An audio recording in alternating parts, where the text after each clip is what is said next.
Halo, selamat malam rekan-rekan yang saya kasih dalam nama Tuhan Yesus. Kembali bersama dengan saya Feby Timotius dari Bara Digital Ministry. Malam hari ini kita masih kembali belajar kebenaran firman Tuhan dan mendalaminya dengan sebuah tema 3 dosa masa kini yang pasti teman-teman juga mungkin tidak menyangka kalau hal-hal ini juga bisa terjadi dan juga ada di sekitar kita begitu ya. Jadi nanti pantangin dari awal hingga akhirnya berkaitan dengan tema ini nanti akan dipimpin, disampaikan oleh hambanya Pendeta Samuel Sugiarto. Sebelum kita akan bersama-sama belajar, kita berdoa terlebih dahulu. Kami mengucap syukur malam hari ini dalam kesempatan yang indah, Tuhan berbicara kepada kami lewat firman-Mu yang akan disampaikan oleh hamba-Mu Pendeta Samuel. Berkati beliau, kuat kuasai dengan Roh Kudus, begitu juga dengan kami, karena hanya dengan Roh Kudus yang bekerja dan tinggal dalam kamilah, kami dibuat memahami, percaya, dan juga diberikan kekuatan untuk mempraktekannya dalam hidup kami. Terima kasih, dalam nama Yesus kami bersyukur dan berdoa. Amin. Selamat malam Pak Samuel, saya persilakan Pak. Ya, selamat malam Bapak Ibu dan rekan-rekan sekalian. Senang sekali kembali bisa menyapa rekan-rekan di dalam pembelajaran kita akan kebenaran Tuhan yang saya percaya dari waktu ke waktu menolong setiap kita melihat Tuhan dengan lebih baik lagi, melihat Tuhan dengan lebih indah, dan sehingga menolong kita untuk mengasihi Tuhan, hidup terus di dalam Dia, dan bergantung kepada kasih karunia Tuhan untuk dipakai Tuhan menjadi alat berkat-Nya. Nah, hari ini saya mengajak kita merenungkan tentang satu tema, yaitu 3 dosa masa kini. Saya tahu ini bukan sebuah topik yang menyenangkan untuk didengar, dan saya tidak tahu berapa banyak di antara kita yang pada akhirnya memutuskan untuk terus mendengarkan sampai pada akhir. Kenapa? Karena sekali lagi berbicara mengenai dosa tentu bukan sesuatu hal yang menyenangkan. Banyak orang yang tidak ingin disinggung-singgung tentang dosanya. Meskipun saya yakin dan percaya kita semua sadar bahwa tidak ada manusia yang sempurna. Saya kok yakin kalau kita bertanya pada 100 orang, maka 100 orang akan menjawab bahwa tidak ada satu orang pun yang sempurna. Atau dengan kata lain, berarti kita mengakui bahwa memang semua orang berdosa. Tetapi ketika kita sedang hendak membicarakan fakta dan realita mengenai dosa, itu bukan sesuatu hal yang menyenangkan. Karena bisa jadi dosa itu sesuatu hal yang kita sedang nikmati, dosa itu mungkin sesuatu hal yang sedang kita memuaskan akan kehidupan kita, sehingga kita tidak ingin hal-hal tersebut diusik. Tetapi saya percaya sebagaimana firman Tuhan mengajarkan, dan firman Tuhan adalah firman yang menerangi kehidupan kita, maka kita perlu terus bercermin dari pengajaran firman Tuhan. Dan kalau memang Tuhan menyingkapkan dosa-dosa tersebut di dalam kehidupan kita, mari kita datang mengaku kepada Tuhan dan memohon anugerah Tuhan kembali memulihkan setiap kita. Nah, namun kita bukan cuma sekedar berbicara mengenai dosa, tetapi ada kata dosa masa kini. Dan mungkin orang akan bertanya, emang ada beda ya Pak? Apakah dosa itu sesuatu hal yang bisa berkembang dan ada sebuah dosa-dosa baru yang bisa bermunculan? Maka kalau ditanya apakah ada dosa-dosa baru, jelas jawabannya adalah iya. Secara ekspresi dan tindakan buah dari dosa, jelas setiap zaman, setiap konteks mempunyai dosa-dosa yang sangat kontekstual atau dosa-dosa yang bermunculan karena situasi yang berkembang. Tetapi kalau ditanya apakah berarti zaman dulu tidak ada dosa itu, maka jawabannya akar dosanya kemungkinan besar adalah sama. Tetapi bisa jadi terwujud dan terekspresi di dalam bentuk-bentuk yang beragam, yang sangat kontekstual. Sebagai contoh, ketika kita dahulu, ini contoh sederhana saja. Ketika dahulu mungkin kita mendengar orang suka gosipin orang lain, maka kita membicarakannya melalui mulut kita. Kita kumpul di sebuah tempat, entah itu di teras rumah, entah itu di tempat tertentu, bahkan kadang-kadang di gereja, gitu ya. Lalu kemudian kumpul, gosipin orang tuh.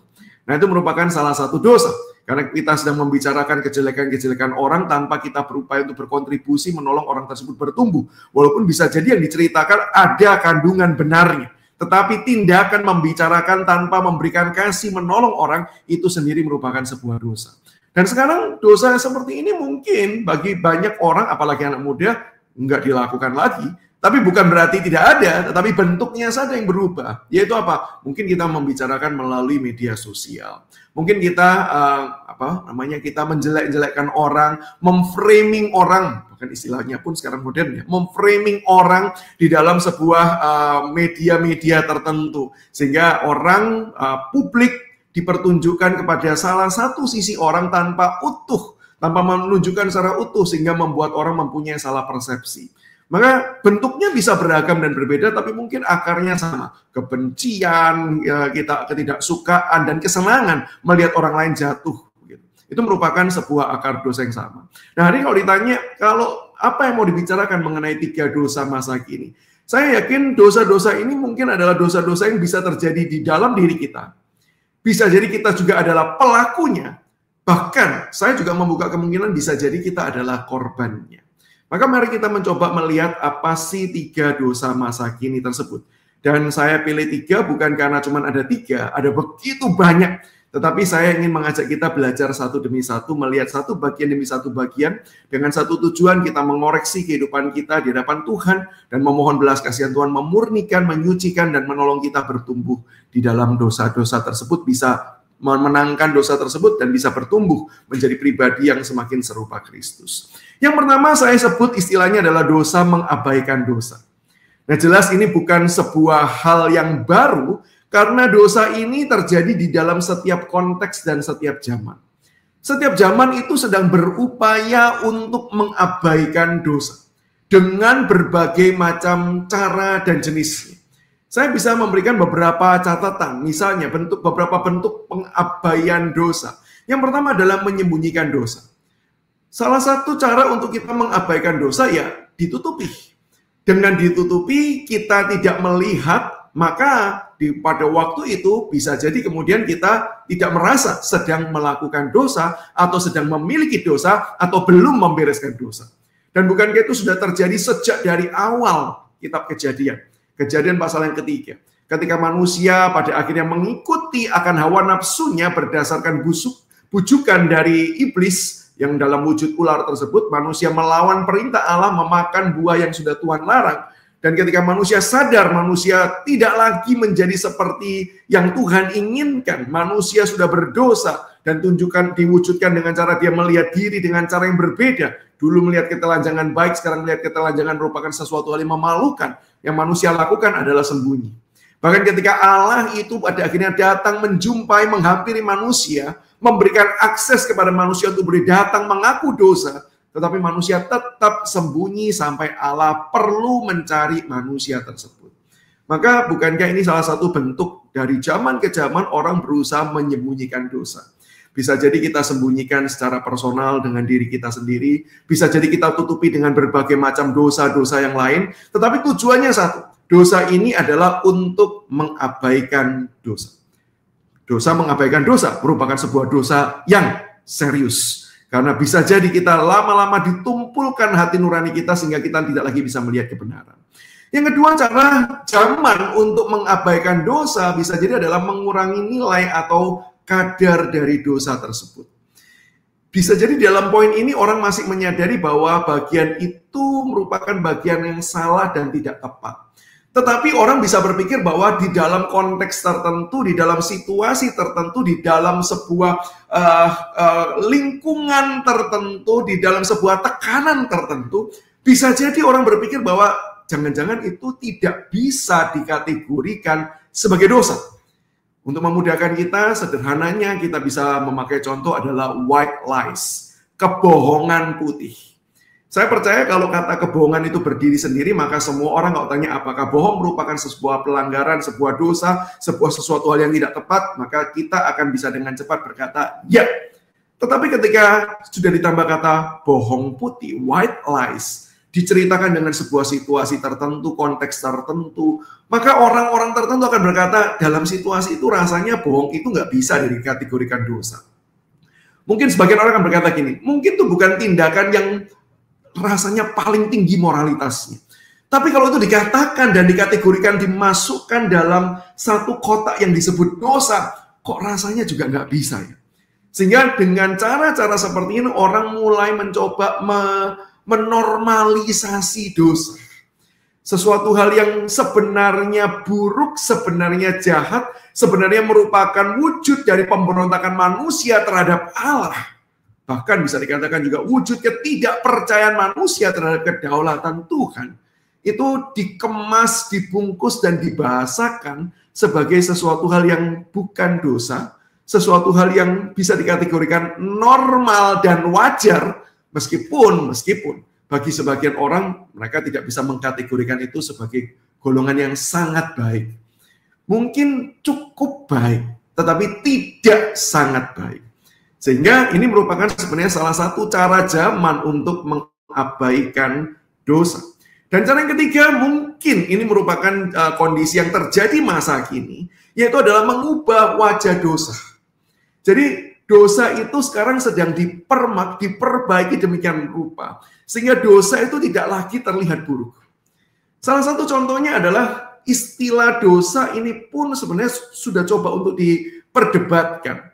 Apakah sekarang boleh, tidak, wajar, tidak, apakah itu oke, tidak, untuk mengatakan sesuatu tindakan salah itu sebagai dosa. Tentu saja ketika kita mengatakan bahwa kamu adalah orang berdosa dengan intensitas membenci, itu sendiri merupakan sebuah dosa. Tetapi ketika kita sebut dosa sebagai dosa, ada orang-orang tertentu yang mengatakan rasanya itu terlalu menindas deh. Rasanya itu kok terlalu memberikan nuansa-nuansa negatif dan buruk. Berbagai macam upaya dengan perkembangan zaman yang ada mencoba, janganlah kita membahasakan sesuatu dengan yang buruk, mari kita gunakan bahasa yang baik. Karena dengan bad reinforcement nampaknya kita nggak bisa tuh mendapatkan sebuah situasi yang lebih baik. Bagaimana kalau kita mencoba dengan good reinforcement begitu, dengan upaya-upaya yang positif, bukan upaya yang negatif. Sehingga dosa itu pun sendiri adalah istilah yang mau coba dibuang, bahkan di dalam lingkungan gereja. Kalau ini dalam lingkungan publik, saya kok yakin upaya ini akan sangat gencar sekali. Tetapi yang sangat menakutkan ada banyak gereja, banyak anak-anak Tuhan yang sedang mencoba untuk menghilangkan istilah dosa itu di dalam kamus kehidupannya. Bisa jadi mereka mengatakan, ya ini bukan sesuatu hal yang bisa diterima publik, tetapi ya inilah diri saya. Dan inilah kebenaran saya. Kenapa kok kebenaran saya perlu dipertentangkan dan kenapa kok kebenaran saya perlu kemudian diatur oleh kebenaran yang dipercaya oleh orang lain? Sehingga dosa tidak lagi terlihat buruk. Bahkan bagi sebagian orang, mereka bukan cuma sekedar mempermak dosa, mendandani sehingga tampilannya tidak menjadi lebih buruk lagi, tetapi mau mengatakan bahwa itu sebenarnya bukan dosa. Itu adalah hal yang baik. Kalau selama ini itu dianggap dosa, maka itu merupakan sebuah kekeliruan atau itu merupakan sebuah pemahaman zaman kuno yang kemudian mencoba untuk mengatur, untuk mencoba untuk mengatakan ini sebuah tindakan yang salah. Tetapi dengan perkembangan teknologi, dengan perkembangan ilmu yang ada, maka kita mendapati bahwa sebenarnya ini merupakan hal yang wajar untuk terjadi. Sehingga nggak bisa loh hal semacam ini kemudian dikategorikan sebagai dosa. Nah, upaya-upaya semacam ini adalah upaya mengabaikan dosa. Dan sebenarnya Alkitab sudah berulang kali mengingatkan semakin zaman ini menuju pada titik akhirnya, maka orang akan mencoba berbagai macam cara untuk menindas kebenaran, untuk mengubah kebenaran, untuk kemudian berusaha menganggap dirinya itu yang benar. Sehingga menjadikan dosa merupakan sesuatu hal yang wajar, layak diterima, dan merupakan bagian dalam kehidupan. Ada orang tertentu berkata bahwa kalau kamu mengatakan itu dosa, Yesus pun membenci, Yesus pun menerima kok orang-orang yang melakukan dosa-dosa seperti itu. Kenapa kok kamu berani menjudge bahwa itu adalah dosa? Oh, saya setuju bahwa Yesus menerima orang-orang berdosa. Tetapi kalau sepanjang kita membaca Alkitab, maka kita mendapati Yesus memang bergaul dengan orang-orang berdosa. Yesus memang bergaul dengan para pelacur-pelacur. Yesus bergaul dengan para pemungut cukai. Tetapi tidak pernah Yesus hanya berkata, it's okay my son, it's okay. Yesus selalu melakukan transformasi. Yesus selalu melakukan pembaharuan kehidupan. Kepada perempuan yang kedapatan berbuat zina, memang Yesus tidak menghukum karena pengadilan yang cacat. Tetapi bukankah Yesus menegur dosanya dan berkata, pulang ya dan jangan berbuat dosa lagi. Kiranya kasih karunia yang sudah kamu terima menolong engkau untuk terus hidup di dalam kebenaran dan bukan di dalam dosa. Kepada Zakeus seorang kepala pemungut cukai yang diterima Yesus. Bahkan Yesus yang mencari dia. Yesus berhenti di bawah pohon di mana Sakius ada di atas dan dialah menyapa Sakius. Dan bukankah Sakius mengalami perubahan transformasi kehidupan di dalam hidupnya. Sehingga kita melihat memang Yesus menerima orang berdosa. Tetapi dengan catatan-catatan semacam ini kita tahu Yesus menerima orang berdosa tapi tidak pernah membiarkan dosanya. Yesus menegur dosa dan memperbaharui kehidupan orang-orang tersebut. Sehingga dalam hal ini saya juga setuju ketika dikatakan bahwa kamu jangan dong cuma tuding dosa, tetapi apa yang kamu kerjakan dan lakukan. Saya setuju bahwa ketika kita sadar ada orang lain yang sedang jatuh, ada orang lain yang sedang berbuat dosa, ada orang lain yang sedang kedapatan berbuat salah, maka tindakan kita sebagai seorang Kristen yang sudah mengalami kasih karunia Allah adalah menghadirkan kasih karunia Allah tersebut. Kita datang, kita tegur dosanya, kita ulurkan tangan kasih kita topang kehidupannya, kita bangkitkan dia, sama seperti yang Yesus lakukan di dalam kehidupannya. Maka dalam hal ini, kita tidak boleh berat sebelah. Saya percaya mengabaikan dosa tetaplah sebuah dosa yang sering kali dan berupaya terus-menerus setiap zaman berusaha dengan semakin gencar untuk mengatakan dosa bukanlah dosa. Dan sebenarnya itu merupakan sebuah dosa. Ini hal pertama, dosa masa kini yang saya ingin ajak kita merenungkan dan merefleksikan. Apakah kita secara personal sedang mengabaikan dosa-dosa tertentu? Yang kedua adalah dosa di dalam hal ini adalah menggunakan kekuasaan. Dosa menggunakan kekuasaan. Nah, mungkin bagi sebagian orang berpikir, wah, ini sudah langsung ngomongin politik nih ya. Sebenarnya saya mau katakan ini bukan cuma sekedar urusan politik. Saya memang harus mengakui memang salah satu bagiannya adalah berbicara tentang politik. Tetapi sebenarnya ketika berbicara mengenai dosa di dalam penggunaan penyelewengan kekuasaan, maka hal ini berbicara kepada siapapun yang punya otoritas dan wewenang kekuasaan tertentu. Bisa jadi dalam skup yang paling kecil, yaitu dalam keluarga. Apakah orang tua bisa menggunakan kekuasaannya dengan cara yang salah, dengan cara yang menyimpang? Iya. Ketika orang tua tidak lagi mengarahkan anaknya untuk hidup takut akan Tuhan, tidak menolong mereka untuk semakin bertumbuh secara personal, tetapi memaksakan akan ego pribadi, memaksakan akan keinginan pribadi di dalam kehidupan anaknya, sebenarnya adalah dosa menggunakan kekuasaan. Cuman orang merasa ini normal, bukan? Kenapa? Ya orang tuanya lah. Orang tua tahu yang terbaik. Bukan. Yang tahu terbaik adalah Bapa di surga. Bukan orang tua jasmani. Maka orang tua perlu bergumul bersama-sama dengan anak di dalam ketidaktahuannya, di dalam keterbatasannya, bahkan juga di dalam keberdosaannya, untuk menolong menyediakan berbagai macam cara, sarana, bagi anak tersebut bisa bertumbuh di dalam iman kerohaniannya. Sehingga bukan memaksakan kehendak, bukan memaksakan keinginan, apalagi melakukan cara-cara tertentu yang menindas anak tersebut. Sehingga hidup anak tersebut bukannya semakin merasakan kasih anugerah Tuhan, bukannya semakin bertumbuh, semakin belajar mengeksplorasi kehidupannya untuk mencari panggilan Tuhan dalam dirinya, tetapi justru mengalami tekanan dan siksaan di dalam keluarga. Ini pun juga tergolong dosa menggunakan kekuasaan. Demikian juga ketika berbicara mengenai politik, pemerintahan. Bukankah orang-orang tersebut adalah orang-orang yang memang punya kuasa? Dan jujur kita mengakui orang-orang yang diberikan kuasa adalah orang-orang yang sedang mengalami ujian.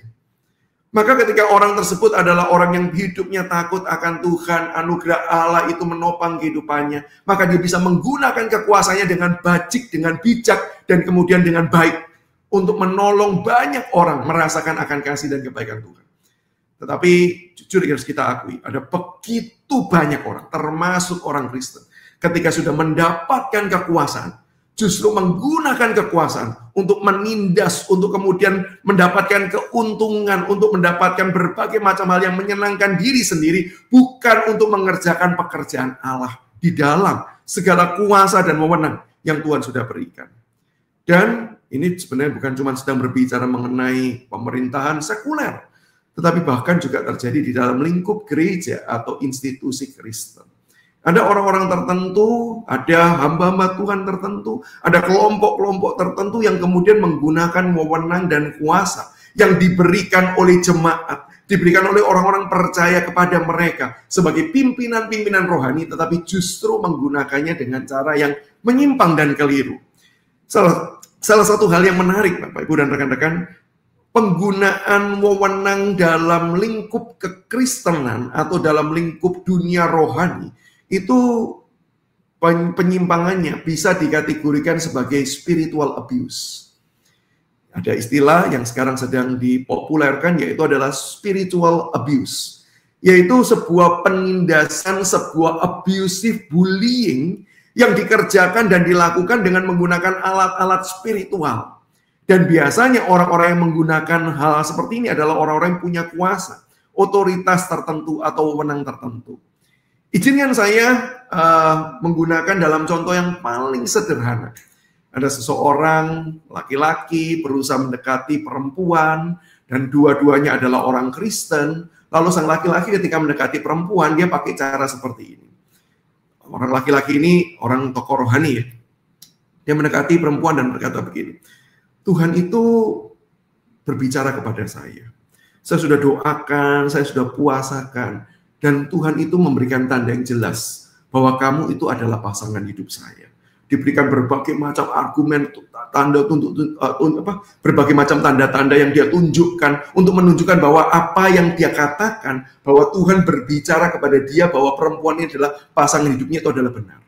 Nah, cara itu dipakai dengan tujuan apa? Dengan tujuan supaya membuat perempuan ini ketika untuk menolak, itu bukan menolak pribadi cowok ini. Ketika dia menolak, berarti dia menolak siapa? Menolak Tuhan. Dan bukankah itu sangat menakutkan sekali bagi orang-orang yang mencoba untuk hidup takut akan Tuhan. Lalu kemudian berusaha untuk mau taat nih pada pimpinan Tuhan. Lalu datanglah orang yang membawa inilah pimpinan Tuhan bagi kamu. Padahal sebenarnya dia nggak suka, dia nggak ingin. Tapi ketika dia mau menolak, dia takut. Nah, hal semacam ini sebenarnya merupakan bentuk-bentuk spiritual abuse. Kata-kata spiritual, nasihat-nasihat, pengajaran, bahkan khotbah-khotbah yang disampaikan, yang justru bukan menolong orang itu melihat Allah dengan semakin jelas, tapi justru tertindas dan harus mengikuti, terpaksa mengikuti, bukan karena melawan natur daging, tetapi untuk menyenangkan oknum-oknum tertentu, pribadi-pribadi tertentu. Dan ini bisa jadi dalam berbagai macam bentuk, bisa jadi dalam bentuk percakapan seperti yang tadi saya contohkan, bahkan bisa jadi juga ada di atas mimbar. Sehingga dalam hal ini kita melihat bahwa begitu ringkihnya kehidupan manusia. Bahkan seseorang hamba Tuhan, seorang yang mau hidup bergumul dengan firman, mau hidup takut akan Tuhan, masih bisa punya peluang untuk jatuh begitu dalam. Menggunakan wewenang, kuasa, bahkan kata-kata spiritual, bahkan kata-kata Alkitab dipakai, diputar balikan. Untuk kemudian menolong orang, bukannya hidup lebih baik, tetapi untuk menyenangkan dirinya sendiri. Untuk mendapatkan keuntungan dan untuk mendapatkan manfaat bagi hidupnya sendiri, bagi hidup orang tersebut. Sehingga dalam hal ini rekan-rekanku kita perlu berhati-hati. Kalau kita adalah orang-orang yang sekarang Tuhan percayakan diberikan kekuasaan tertentu, mari kita takut dan gentar. Karena sebenarnya ini sesuatu hal yang begitu berat. Saya sebagai memberitakan, saya pun juga adalah orang yang punya ketakutan. Kalau kuasa wewenang yang Tuhan percayakan itu bisa disalahgunakan. Mari kita berdoa dan memohon belas kasihan Tuhan untuk menolong setiap kita yang Tuhan berikan kekuasaan dalam posisi apapun. Baik di negara, baik di keluarga, baik di institusi, baik di manapun, baik di perusahaan, baik di lingkungan kerja, apapun. Kita bisa menggunakan kekuasaan itu dengan bijak, dengan tepat, untuk menolong orang bertumbuh dengan lebih baik lagi. Dan kalau kita adalah orang-orang yang saat ini mengalami penindasan dalam hal tersebut, mari kita berdoa dan memohon, Tuhan sendiri boleh menolong setiap kita dengan cara, dengan anugerahnya, untuk bisa melepaskan kita dari belenggu-belenggu tersebut. Saya sadar tidak mudah, apalagi ketika kata-kata spiritual yang digunakan. Tapi mari kita yang sadar, mari kita tahu bahwa itu bukan kata-kata Tuhan. Itu kata-kata manusia. Sehingga ketika kita melawan, kita bukan sedang melawan Tuhan. Kita sedang melawan oknum-oknum yang berbuat dosa dan berbuat salah dengan menggunakan kuasa dan wewenangnya. Bahkan dengan menggunakan otoritas yang Tuhan percayakan dalam kehidupannya. Dosa menyalahgunakan kekuasaan. Ini dosa dalam dua arah. Kita berdosa kepada Allah karena kita menggunakan anugerah Allah dengan cara yang tidak tepat, dengan cara yang berdosa. Dan kedua adalah kita melakukan tindakan yang keliru kepada sesama kita manusia. Ini dosa kedua yang sangat mungkin terjadi di masa kini. Dan dosa yang ketiga adalah dosa sistemik. Saya tidak tahu berapa banyak di antara kita pernah mendengar istilah tersebut. Dosa sistemik adalah dosa yang melekat dan bekerja melalui sistem, struktur atau institusi dalam masyarakat. Nah, mungkin orang mengatakan mirip dong dengan yang tadi, dosa dengan kekuasaan dan wewenang. Betul, ada kemiripannya, tetapi saya sengaja membedakan kalau dosa menyalahgunakan kekuasaan itu bisa jadi sifatnya personal. Yang kali ini lebih menakutkan. Kenapa? Karena dimasukkan di dalam sistem, dimasukkan di dalam struktur, sehingga menghasilkan ketidakadilan, penindasan, ketimpangan secara kolektif, dan terjadi terus-menerus. Kenapa? Karena sudah tersistem. Ya polanya seperti itu. Sehingga begitu masuk dalam lingkarannya, yang terjadi sudah terbelit dengan lingkaran dosa tersebut. Sehingga nggak mengherankan orang yang sudah lama hidup di dalam sistem yang korup, sistem yang berdosa, sistem yang memang diciptakan untuk kemudian melawan Allah, melawan kebenaran, untuk menindas orang lain. Orang lama-lama merasa bahwa jangan-jangan ini merupakan sesuatu yang wajar ya. Jangan-jangan ya memang sepatutnya beginilah. Ya, sepanjang saya hidup, bahkan mungkin kalau ini adalah sistem yang begitu sudah besar sekali, orang bisa berkata, keluargaku dulu juga begitu, sekarang saya juga begini, sehingga orang tidak merasa bahwa ini merupakan sesuatu hal yang keliru, sesuatu hal yang menyimpang. Dan di dalam bagian ini, rekan-rekanku, kita melihat bahwa orang-orang sudah mulai bersepakat, sudah mulai mengemas dan menciptakan untuk bagaimana keberdosaan personal itu bisa dipertahankan dan dipelihara melalui sebuah sistem. Sistem yang korup, sistem yang menyimpang, sistem yang tidak tepat, sistem yang kemudian menguntungkan orang-orang tertentu, bukan cuma sekedar menguntungkan orang-orang tertentu, tapi memang tujuannya adalah untuk menindas orang-orang lain demi kesenangan kelompok-kelompok tertentu. Ini dosa sistemik. Dan ini merupakan sesuatu hal yang berbahaya. Dan kalau kita melihat di dalam Alkitab, akarnya apa? Akarnya adalah si jahat. Orang yang melakukan dosa sistemik adalah orang yang merupakan anak-anak si jahat. Kenapa? Karena Paulus di dalam surat Efesus dengan jelas mengatakan, lawan kita bukan darah dan daging, lawan kita adalah roh-roh penguasa-penguasa udara. Kenapa disebut penguasa? Karena bukan cuma sekedar karena mereka punya otoritas tertentu di dalam langit dan bumi saat ini yang sudah rusak karena dosa, tapi karena mereka menciptakan. Si jahat itu menciptakan. Kalau kamu hidup di dalam dunia yang seperti ini, kalau kamu hidup dengan caranya Tuhan, maka kamu akan tertindas. Tetapi kalau kamu hidup dengan caranya yang diajarkan oleh si jahat, maka kamu akan mendapatkan berbagai macam keuntungan. Dan bukankah kita melihat itu realitanya? Semakin kita mencoba hidup benar, semakin kita tertindas. Semakin kita mencoba hidup, ya ikuti ajalah arus seperti apa. Bukankah hidup kita semakin lancar dan hidup kita semakin baik? Iblis itu membuat sistem kehidupan, membuat sebuah tren dan budaya di dalam dosa. Sehingga kita dipaksa untuk mengikuti. Kalau kita tidak mengikuti, kamu akan mengalami penderitaan, mengalami kesulitan di dalam kehidupan. Dan jujur sebagai manusia kita tidak ada satu orang pun yang ingin mengalami penderitaan. Sehingga kalau kita melihat itu cara kerja si jahat. Dan bukankah sekarang itu sudah diduplikasi oleh manusia-manusia yang mencoba untuk membangun sebuah sistem yang rusak, sebuah sistem tertentu untuk menguasai, untuk mengontrol, demi mendapatkan kepuasan, demi mendapatkan kesenangan, demi mendapatkan kebahagiaan, dengan mengorbankan sebanyak mungkin orang. Kalau yang lain tidak bisa, yang lain tidak mau ikut-ikutan, yang lain tidak mendukung, mari kita singkirkan.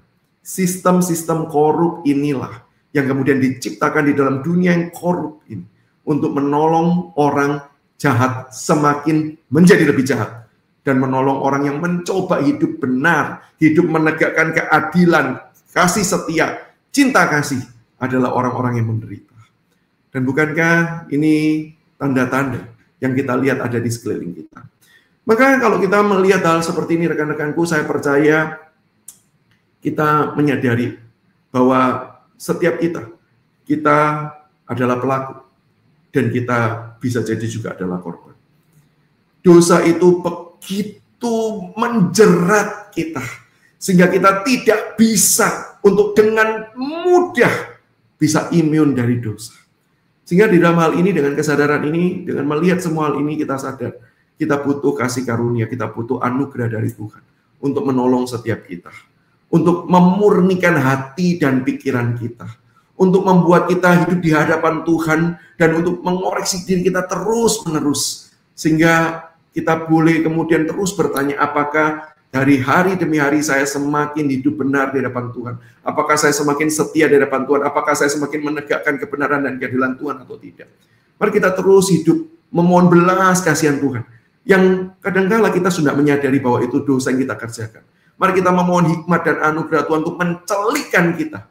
Supaya kalau kita ada dosa-dosa yang sedang tersembunyi yang kita kerjakan dan kita merasa itu normal karena itu sudah kita kerjakan terus-menerus. Kiranya Tuhan ingatkan kita. Dan kita boleh datang memohon pengampunan dari Tuhan. Belas kasihan dari Tuhan. Memurnikan setiap hati dan pikiran kita. Dan Injil juga memanggil kita untuk tetap menyuarakan kebenaran. Tetap menyuarakan akan kasih, keadilan yang datang dari Tuhan. Injil juga memanggil kita untuk menghadirkan shalom di dalam dunia ini. Dan bukankah Tuhan Yesus mengajarkan doa Bapa kami, datanglah kerajaanmu di bumi seperti di surga. Tuhan mengutus setiap kita untuk menyatakan Injil, memberitakan Injil, menghidupi Injil. Dengan cara apa? Menyatakan kebenaran, menyatakan anugerah Allah, menyatakan kasih Allah, melawan segala dosa-dosa yang ada, baik itu dosa personal maupun dosa komunal. Kita bukan dipanggil untuk diam dan membiarkan dosa.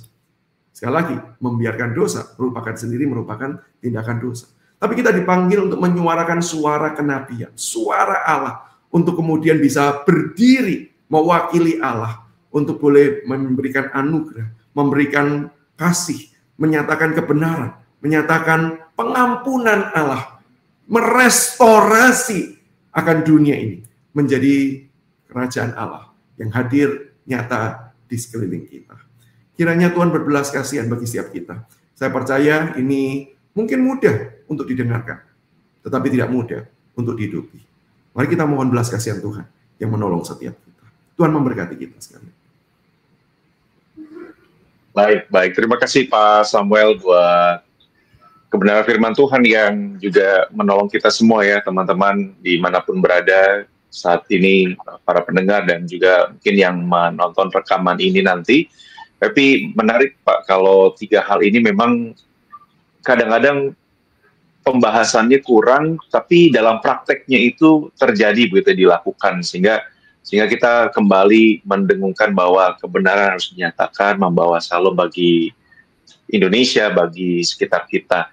Nah, ketika bicara tentang hal ini, seringkali ini yang common-nya Pak.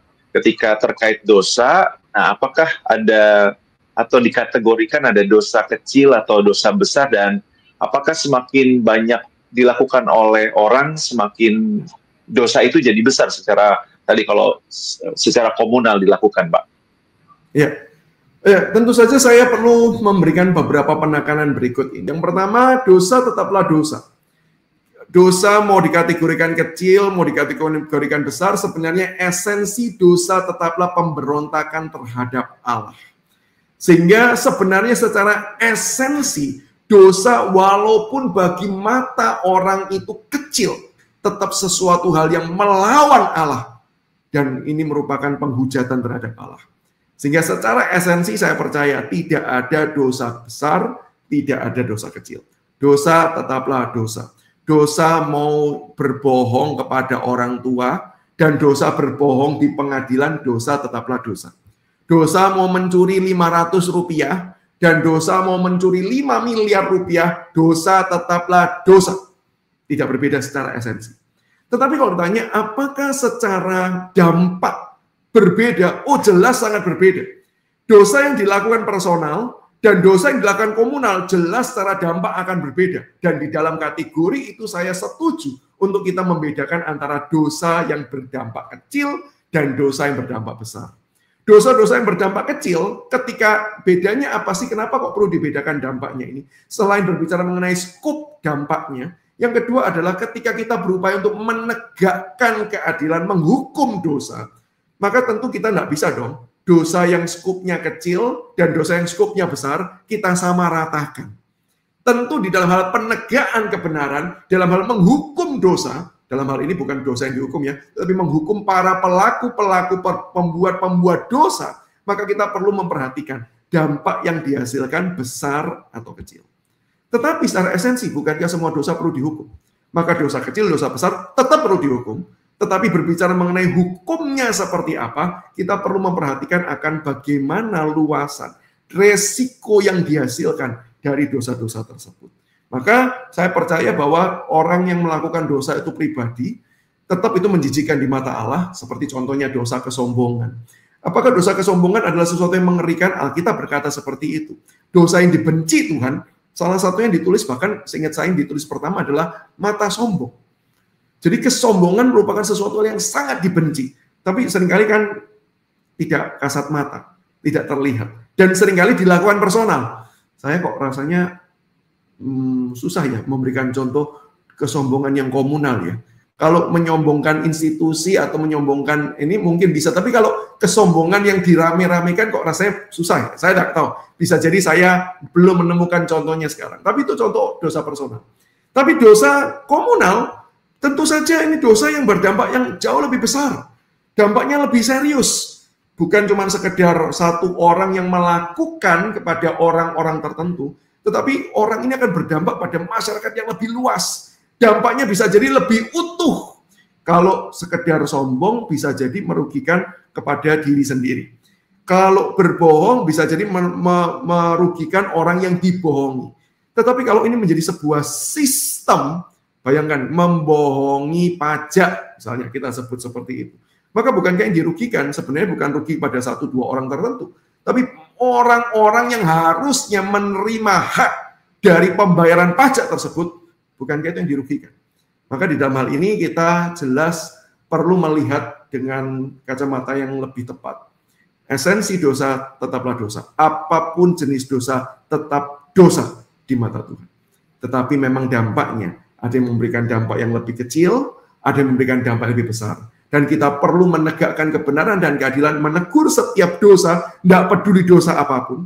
Tetapi kita perlu merestorasi setiap pelaku-pelakunya, memberikan hukuman dan mentransformasi kehidupannya sesuai dengan titik-titik kelemahannya.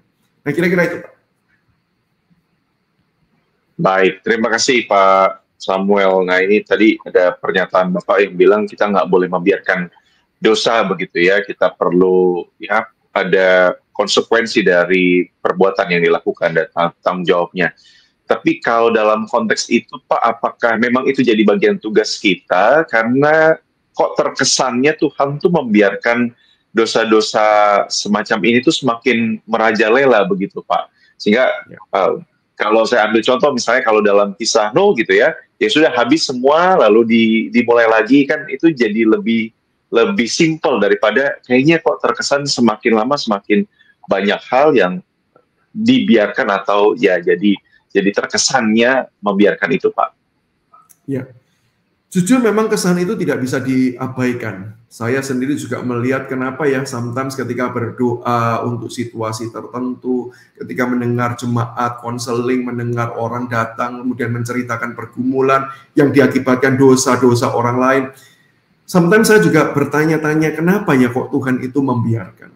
Ini sebuah pergumulan yang saya harus akui, ini pergumulan batin kita yang harusnya membawa kita bertanya kepada Tuhan. Saya justru ingin mengajak kita dengan pertanyaan ini, pertama-tama yuk kita doa dan bertanya pada Tuhan, Tuhan kenapa? Tuhan kenapa Engkau membiarkan ini? Kenapa Engkau tidak bertindak? Kenapa Engkau tidak secepat bertindak kepada Ananias dan Safira? Kenapa Engkau tidak bertindak secepat di zaman-zaman perjanjian lama menghukum dosa? Begitu ketahuan dosa, langsung dipagut ular, langsung kemudian ditelan bumi, langsung ada api menyambar dan lain sebagainya. Kenapa kok semakin lama? Biarlah ini menjadi sebuah pergumulan spiritual kita berjalan bersama dengan Tuhan. Karena saya percaya setiap konteks yang kita lihat, Tuhan mempunyai jawabannya masing-masing bagi setiap kita. Tetapi yang kedua, saya tetap percaya melihat bahwa kalau dikatakan Tuhan membiarkan, jelas jawabannya tidak. Tahu dari mana tidak? Karena Tuhan sudah memberikan bukti yang paling klimaks, Tuhan tidak membiarkan dosa. Dengan cara Tuhan mengirim putra tunggalnya Yesus Kristus, Tuhan dan Juru Selamat kita datang ke dalam dunia untuk berurusan langsung dengan si jahat, dengan dosa, dengan kematian. Maka kita tahu Tuhan tidak pernah membiarkan dan Tuhan tidak pernah menganggap remeh dosa. Tuhan serius sekali dan Tuhan memang betul-betul ingin memenangkan seluruh dunia ini kembali kepada Dia. Maka itu Yesus Kristus datang ke dalam dunia. Yesus Kristus mengerjakan dan dalam pelayanan-pelayanannya kita melihat bagaimana dengan kuasanya, dengan firman-Nya, Tuhan itu menegur dosa, Tuhan itu memulihkan hidup orang, dan Tuhan mengusir si jahat tersebut. Tuhan memenangkan akan kembali pertempuran di dalam dunia ini. Sampai pada klimaksnya kita melihat di dalam karya kayu salib, Tuhan sendiri merengkuh akan penderitaan, Tuhan sendiri merengkuh akan hukuman dosa untuk memastikan setiap orang-orang yang berdosa, mereka mempunyai pengharapan di dalam Kristus. Sehingga orang-orang berdosa bisa mengalami pemulihan yang datang dari Tuhan. Karena Kristus sudah menanggung hukuman klimaks, yaitu murka Allah di atas kayu salib. Sehingga kalau kita melihat semua hal tersebut, kita tahu bahwa Tuhan tidak membiarkan dosa. Itu fondasi kita untuk percaya bahwa Tuhan tidak membiarkan dosa. Itu kata Alkitab. Dan yang selanjutnya adalah Tuhan ketika sudah melakukan semuanya karya-karya di dalam Yesus Kristus, sejak dalam perjanjian lama dan perjanjian baru, Tuhan selalu memanggil umatnya untuk kemudian terlibat, ambil bagian di dalam menegakkan kebenaran dan keadilan Tuhan. Tapi juga kasih dan anugerahnya. Saya ingin selalu menggunakan kata ini bersama-sama ya. Kebenaran, keadilan, kasih, dan anugerah. Itu kemudian dihadirkan Tuhan melalui kehidupan umatnya, melalui kehidupan gerejanya. Maka saya percaya orang-orang yang sudah hidup di dalam Injil, yang artinya sudah percaya pada Yesus, yang sudah menerima karya penebusan, sebenarnya Tuhan memanggil orang-orang ini untuk kemudian hidup bagi Tuhan. Untuk kemudian menegakkan akan kebenaran Tuhan, untuk menghadirkan shalom akan tersebut. Sehingga saya percaya bahwa ya ketika kondisinya, tadi pertanyaannya, kondisinya kok nampaknya dosa itu semakin merajalela ya. Maka sebenarnya kita patut berkumpul dan bertanya, apa yang sedang kita kerjakan dan lakukan? Jangan-jangan kita memang tidak sedang mengerjakan dan melakukan bagian kita.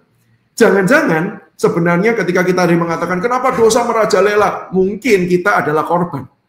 Karena kita mengalami penindasan tertentu, karena kita sedang mengalami situasi yang tidak nyaman. Tapi pertanyaannya, kita mengabaikan dosa enggak? Jangan-jangan kita juga mengabaikan dosa, yaitu apa? Tidak menegakkan kebenaran, tidak menegakkan keadilan, tidak menyuarakan suara akan kenabian Tuhan di tengah-tengah konteks yang rusak tersebut. Sehingga ketika kita diam, lalu kita menjadi korban, lalu kita bertanya, Tuhan di mana Engkau? Kalau boleh diparodikan ya, mohon maaf ini saya pakai kata parodikan ya. Tuhan mungkin akan berkata dari surga, lalu ngapain? Bukankah aku sudah tebus kamu? Bukankah aku sudah memperlengkapi kamu dengan firman, dengan kuasa yang datang dari Allah, bukan kuasa manusia lagi, untuk kemudian menyatakan akan kebenaran Tuhan, keadilan Tuhan, kasih Tuhan, dan juga anugerah Tuhan. Maka sebenarnya semakin dunia ini kelihatan rusak, maka sebenarnya jangan cepat-cepat ke atas deh tanyanya. Mungkin kita tanya dulu pada diri kita sendiri, apa yang kita kerjakan dan apa yang kita lakukan. Dan mungkin jangan cepat-cepat langsung nyalakan, ya ini salah pemerintah lah, ini salah gereja lah, dan mungkin kita perlu lihat dulu, ya gimana kita di tengah-tengah situasi keluarga kita, tempat yang paling kecil. Sudah tidak kita mengajar dan mendisiplin anak-anak hidup dalam kebenaran, keadilan, kasih, dan anugerah. Sudah tidak kita sebagai orang tua kita hidup sebagai teladan mereka, menyatakan kebenaran, keadilan, kasih, dan anugerah tersebut. Sehingga ketika kita membiasakan mereka hidup di dalam kebenaran, kasih, keadilan, anugerah Allah, maka hal itulah yang menjadi bibit, menjadi akar yang baik, yang kemudian akan dipertumbuhkan dari hari demi hari. Sehingga ketika kita melihat dan di lingkungan sekitar kita ada ketidakadilan, ada ketidakbenaran, dosa sedang berkuasanya, maka kita tahu kita nggak bisa tenang. Kita tahu kita harus do something. Kita orang-orang yang sudah hidup di dalam Injil, ingin Injil itu semakin jelas dan nyata terlihat, maka kita perlu memberitakannya, tapi juga mempresentasikannya melalui suara-suara kenabian kita. Tapi yang paling akhir, dan ini merupakan ajakan kepada setiap kita, orang-orang yang mendengarkan, adalah berdoa.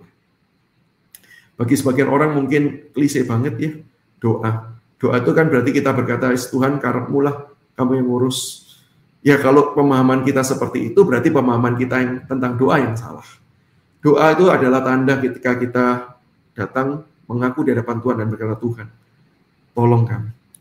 Doa itu adalah penyerahan diri dan memohon kuasa Allah kembali menguatkan, menopang setiap kita untuk kembali diutus masuk di dalam dunia ini, untuk kemudian bekerja bagi Tuhan di dalam dunia ini.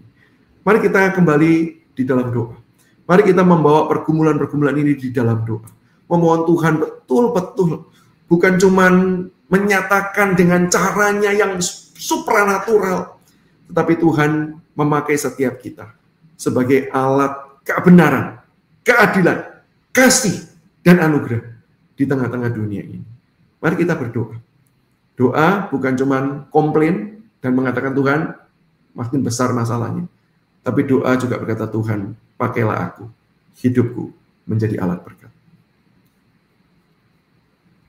Baik, terima kasih Pak Samuel untuk penjelasan yang kuat sekali buat kita semua malam hari ini. Jadi teman-teman, kita mulai kembali memikirkan ya peran kita masing-masing di tengah keluarga, masyarakat, gereja, dunia, di Indonesia, dan juga kita dipanggil untuk berdoa bagi sekitar kita, diri kita sendiri, dan juga bangsa ini. Saya persilahkan Pak Pendeta Samuel boleh menolong kita menutup dalam doa. Kalau ada closing statement, saya persilahkan Pak.